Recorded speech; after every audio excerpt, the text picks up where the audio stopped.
When Christians read Zechariah 12, they would have you believe that the nation of Israel is weeping over someone whom they pierced, but that could not be farther from the truth. In fact, the word pierced does not even appear in the Brenton's Septuagint translation of Zechariah chapter 12 and verse 10. So if that's not true, and the word pierced should really be mocked, then what is really happening in Zechariah chapter 12? Let's find out together. In this chapter, the children of Israel are in the process of returning to their own land, but they have not yet entered. And we know this because Zechariah 12 and 7 tells us that Judah is still in tabernacles, which means they are still in the wilderness, where they must pass under the rod and be numbered according to Ezekiel 20. And our ancestors are already in the city waiting for us. And we know this because Zechariah 12:10a tells us, "And I will pour upon the house of David and upon the inhabitants of Jerusalem the spirit of grace and compassion." And Zechariah 12, verse 12 to 14 tells us the names of some of the families in the cities, including the house of David, the house of Simeon, the house of Levi, and the house of Nathan. So how did our ancestors get there? Ezekiel 37:13 tells us, it says, "And ye shall know that I am Yah, when I have opened your graves, that I may bring up my people from their graves. And I will put my spirit within you, and you shall live. And I will place you upon your own land, and you shall know that I am Yah. I have spoken and will do it, says Yah." And the book of Daniel tells us that at a time of great tribulation, the Most High's people will be delivered, even everyone that is written in the book. And many of them that sleep in the dust shall awake, some to everlasting life, and some to reproach and everlasting shame. So at this time of great tribulation, when the Most High is gathering us, He will also be opening the graves of our ancestors, and He will place them upon their own land. And the rest of us Israelites who are alive at that time will be trying to get there. Zechariah chapter 12 and verse 5 says, "And the captains of thousands of Judah shall say in their hearts, We shall find ourselves the inhabitants of Jerusalem, in Yah Almighty their God." And just like for the first Exodus, the children of Israel spent 40 years in the wilderness. In the second Exodus, the children of Israel will also spend time in the wilderness. Ezekiel chapter 20 and verse 33 to 38 says, "Therefore, as I live, saith Yah, I will reign over you with a strong hand and with a high arm and with outpoured wrath. I will bring you out from the nations and will take you out of the lands wherein you were dispersed, with a strong hand and with a high arm and with outpoured wrath. And I will bring you into the wilderness of the nations, and will plead with you there face to face, as I pleaded with your fathers in the wilderness of the land of Egypt. So will I judge you, saith Yah.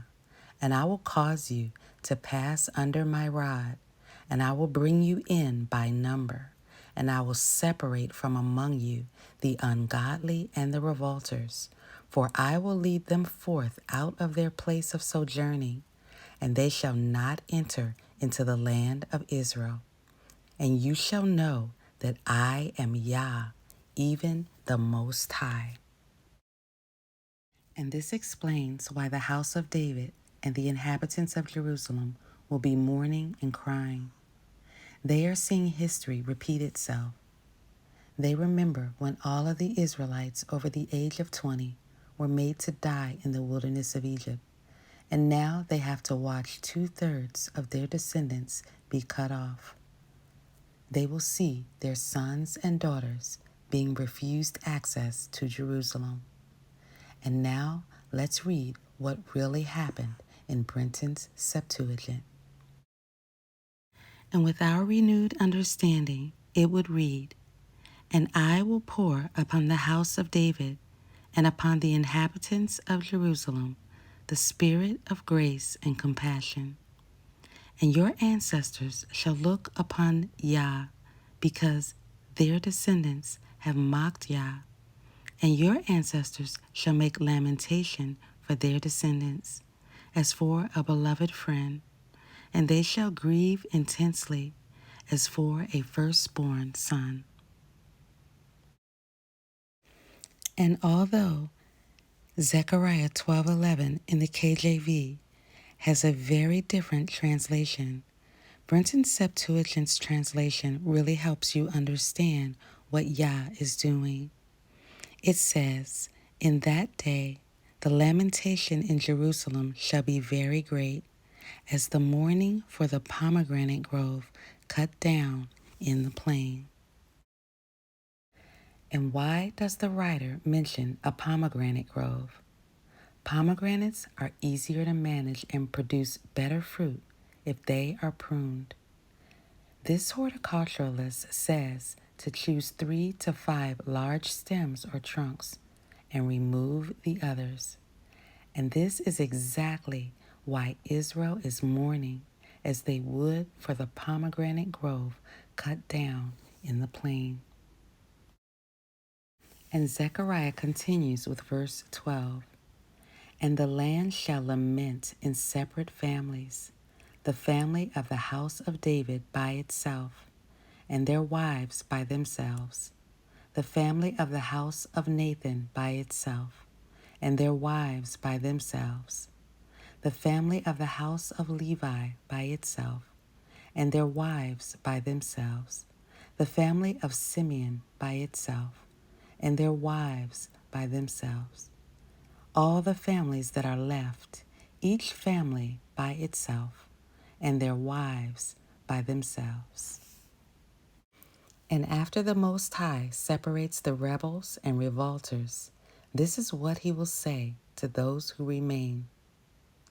"And as to you, O house of Israel, thus saith Yah, even the Most High, put away each one his evil practices, and hereafter, if ye hearken to me, then ye shall no more profane my holy name by your gifts and by devices. For upon my holy mountain, on the high mountain, saith Yah, even the Most High, there shall all the house of Israel serve me forever. And there will I accept you, and there will I have respect to your first fruits and the first fruits of your offerings in all your holy things.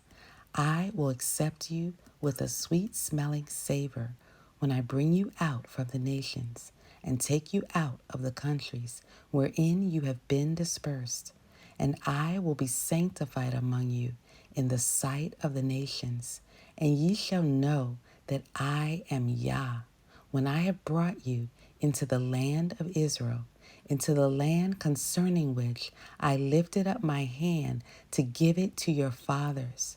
And ye shall there remember your ways and your devices wherewith ye defiled yourselves, and ye shall bewail yourselves for all your wickedness, and ye shall know that I am Yah, when I have done thus to you, that my name may not be profaned in your evil ways and in your corrupt devices, saith the Most High."